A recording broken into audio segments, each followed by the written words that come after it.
Welcome to my channel. ನೋಡಿ, ಮೆಂತ್ಯ ಸೊಪ್ಪನ್ನು ಉಪಯೋಗಿಸಿ ಮೆಂತ್ಯ ಚಪಾತಿ ಮಾಡುವ ವಿಧಾನವನ್ನು ಹೇಳ್ಕೊಡ್ತೀವಿ. ಮೊದಲನೇದಾಗಿ ಮೆಂತ್ಯ ಸೊಪ್ಪನ್ನು ನೀಟಾಗಿ ತೊಳ್ಕೊಬೇಕು. ಈ ರೀತಿ ನೋಡಿ, ಈ ರೀತಿ ತೊಳ್ಕೊಂಡಾದ್ಮೇಲೆ ಅದರೆಲ್ಲ ಸ್ವಲ್ಪ ಕಸ ಇರುತ್ತಲ್ಲ, ಹಾಗಾಗಿ ನೀಟಾಗಿ ತೊಳ್ಕೊಳ್ಳಿ.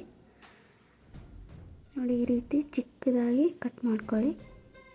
ಚಿಕ್ಕದಾಗಿ ಕಟ್ ಮಾಡ್ಕೊಳೋದ್ರಿಂದ ಚಪಾತಿಯಲ್ಲಿ ನೀಟಾಗಿ ಕಲಿಸ್ಕೊಳ್ಳೋಕೆ ಚೆನ್ನಾಗಾಗುತ್ತೆ. ಚಿಕ್ಕದಾಗಿ, ತುಂಬ ಚಿಕ್ಕದಾಗಿ ಕಟ್ ಮಾಡ್ಕೊಳ್ಳಿ, ಯಾಕಂದರೆ ಚಪಾತಿ ಹಿಟ್ಟಲ್ಲಿ ಕಲಿಸ್ಕೊಳ್ಬೇಕಲ್ಲ, ಹಾಗಾಗಿ.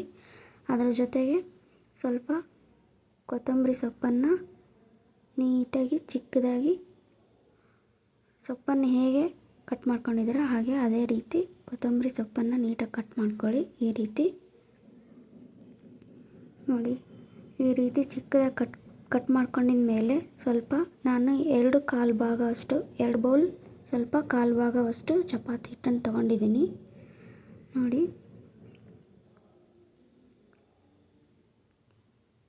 ಮತ್ತೊಂದು ಬೌಲ್ನ ಹಾಕ್ತಾಯಿದ್ದೀನಿ. ಸ್ವಲ್ಪ 1/4 ಭಾಗವಷ್ಟು ಚಪಾತಿ ಹಿಟ್ಟನ್ನು ಹಾಕ್ಕೊಳ್ಳಿ. ಸ್ವಲ್ಪ 4 ಮೆಣಸಿನ್ಕಾಯಿ, 2 ಸ್ಪೂನಷ್ಟು ಜೀರಿಗೆ ಹಾಕ್ಕೊಳ್ತಾ ಇದ್ದೀನಿ. ನೋಡಿ, ಇದೇ ರೀತಿ 2 ಸ್ಪೂನ್ ಜೀರಿಗೆ ಹಾಕ್ಕೊಳ್ಳಿ.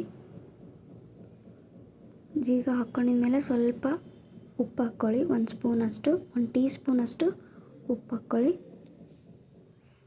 ಸ್ವಲ್ಪ ಕೊತ್ತಂಬರಿ, ಕಟ್ ಮಾಡಿರ್ತಕ್ಕಂಥ ಕೊತ್ತಂಬರಿಯನ್ನು ಹಾಕಿ ಅದನ್ನು ನೀಟಾಗಿ ಸಣ್ಣಾಗಿ ಜಜ್ಕೊಳ್ಳಿ. ಈ ರೀತಿ ಜಜ್ಕೋಬೇಕು. ನೋಡಿ, ಹೇಗೆ ಕಾಣ್ತಾ ಇದೆ. ಜಜ್ಕೊಂಡಾದಮೇಲೆ ಚಪಾತಿ ಹಿಟ್ಟಿಗೆ 2.5-3 ಸ್ಪೂನಷ್ಟು ಎಣ್ಣೆ ಹಾಕಿ. ನೋಡಿ, ಈ ರೀತಿ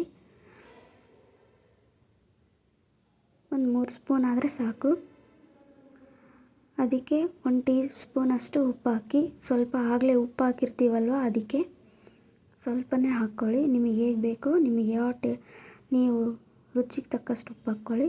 ರುಬ್ಬಿರ್ತಕ್ಕಂಥ ಹಸಿಮೆಣಸಿನ್ಕಾಯಿ ಚಟ್ನಿಯನ್ನು ನಾನು ಅದರಲ್ಲಿ ಹಾಕ್ತಾಯಿದ್ದೀನಿ. ಅದರ ಜೊತೆಗೆ ಮೆಂತ್ಯ ಸೊಪ್ಪನ್ನು ಸೇರಿಸ್ಕೊಳ್ತಾ ಇದ್ದೀನಿ.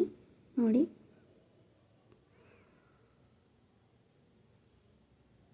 ಮೆಂತ್ಯ ಸೊಪ್ಪನ್ನು ಸೇರಿಸ್ಕೊಳ್ಳಿ. ಅದನ್ನು ನೀವು ಚಪಾತಿ ಹಿಟ್ಟು ಹೇಗೆ ಕಲಿಸ್ತೀರೋ ಅದೇ ರೀತಿ ಕಲಸಿ. ನೋಡಿ, ಈ ರೀತಿ ಕಲಿಸ್ಕೊಳ್ತಾ ಇರಿ. ಚಪಾತಿ ಹಿಟ್ಟನ್ನು ನೀವು ಹೇಗೆ ಕಲಿಸ್ತೀರೋ ಅದೇ ರೀತಿ ಕಲಿಸ್ಕೊಳ್ಳಿ. ನೋಡಿ, ಅದಕ್ಕೊಂದು ಸ್ವಲ್ಪ ನೀರು ಹಾಕ್ಕೊಂಡು ಕಲಿಸ್ಕೊಳ್ಳಿ. ನಿಮಗೆ ಯಾವ ರೀತಿ ಕನ್ಸಿಸ್ಟೆನ್ಸಿ ಬೇಕೋ ಆ ರೀತಿ ನೀಟಾಗಿ ಕಲಿಸ್ಕೊಳ್ತಾ ಹೋಗಿ. ಈ ರೀತಿ ಮಾಡೋದ್ರಿಂದ ಮಕ್ಕಳು ತಿಂತಾರೆ. ನೋಡಿ, ಈ ರೀತಿ ಆಗಿರಬೇಕು.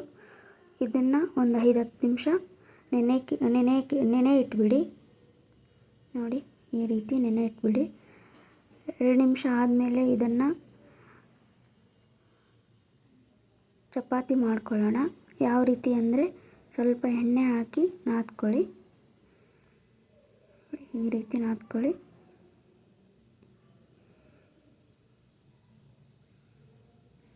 ಚೆನ್ನಾಗಿ ನಾದ್ಕೊಳ್ಳಿ. ಮತ್ತೆ ಒಂದು ಸಲ ನೋಡಿ, ಈ ರೀತಿ ನಾದ್ಕೊಳ್ಳಿ. ಸ್ವಲ್ಪ ಒಂದು ಉಂಡೆ ಅಷ್ಟು ತಗೊಂಡು ಅದನ್ನು ಕೈಲೇ ಹೋಳಿಗೆ ಹೇಗೆ ತಟ್ತಾರೋ ಅದೇ ರೀತಿ ತಟ್ಟಿ. ನೀವು ಲಟ್ಟಿಸ್ಕೊಳ್ಳಿ. ಇಲ್ಲಾಂದರೆ ಕೈಲೇ ಹೋಳಿಗೆ ಯಾವ ಥರ ತಟ್ತೀವೋ ಆ ಥರ ತಟ್ಟಿ. ನಾನು ಪೇಪರ್ ಮೇಲೆ ತಟ್ತಾ ಇದ್ದೀನಿ, ಯಾಕಂದರೆ ಚೆನ್ನಾಗಿ ಬರುತ್ತೆ ಅಂತ ತಟ್ತಾ ಇದ್ದೀನಿ. ನೋಡಿ, ಈ ರೀತಿ ತಟ್ಕೋಬೇಕು. ಈ ರೀತಿ ತಟ್ಕೊಳ್ಳಿ. ಸ್ವಲ್ಪ ತೆಳ್ಳ ತಟ್ಕೊಳ್ಳಿ. ತೆಳ್ಳ ತಟ್ಟೋದ್ರಿಂದ ಮಕ್ಕಳಿಗೆ ಬೇಗ ತಿಂದು ಮುಗಿಸ್ಬಿಡ್ತಾರೆ. ಅದಕ್ಕೋಸ್ಕರ ನಾವು ಏನಕ್ಕಪ್ಪ, ನೋಡಿ, ಈ ರೀತಿ ಹಂಚಲ್ಲಿ ಹಾಕ್ಕೊಳ್ಳಿ. ಈ ರೀತಿ ಮಾಡೋದ್ರಿಂದ ಮಕ್ಕಳು ಬೇಗನೆ ತಿಂದು ಖಾಲಿ ಮಾಡ್ತಾರೆ. ಅದೇ ಸಾಂಬಾರ್ಗೋ ಇನ್ನೇನಕ್ಕೋ ಪಲ್ಯ ಸೊಪ್ಪು ಈ ಥರ ಎಲ್ಲ ಹಾಕಿದರೆ ಅವರು ಸೈಡಲ್ಲಿ ಎತ್ತಿಟ್ಕೊಳ್ತಾರೆ. ಈ ರೀತಿ ಮಾಡೋದ್ರಿಂದ ಮಕ್ಕಳು ತಿಂತಾರೆ. ಇದು ಕಾಣಲ್ಲ. ನೋಡಿ, ಈ ರೀತಿ ಬೇಯಿಸ್ಕೊಳ್ಳಿ. ಚೆನ್ನಾಗಿ ಬೇಯಬೇಕು. ಅದು ಬೇಯೋಷ್ಟರಲ್ಲಿ ಇನ್ನೂ ಒಂದನ್ನು ತಟ್ತಾ ಇದ್ದೀನಿ. ನೋಡಿ, ಈ ರೀತಿ ತಟ್ಕೊಳ್ಳಿ ನೀಟಾಗಿ. ನಾವು ಹೋಳಿಗೆ ಯಾವ ರೀತಿ ತಟ್ತೀವೋ ಅದೇ ರೀತಿಯಾಗಿ ತಟ್ಬೋದು. ಸುಲಭವಾಗಿ ತಟ್ಕೊಳ್ಳಿ.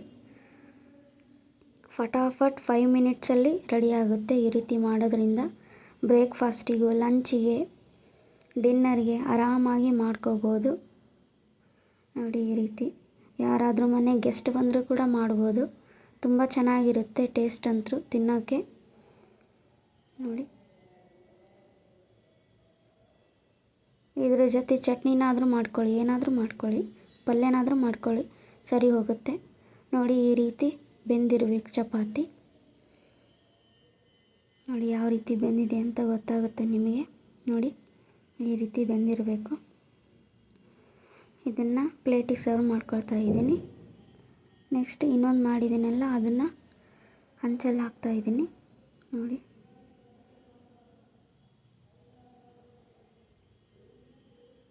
ನೋಡಿ ಈ ರೀತಿ ಆಗಿದೆ.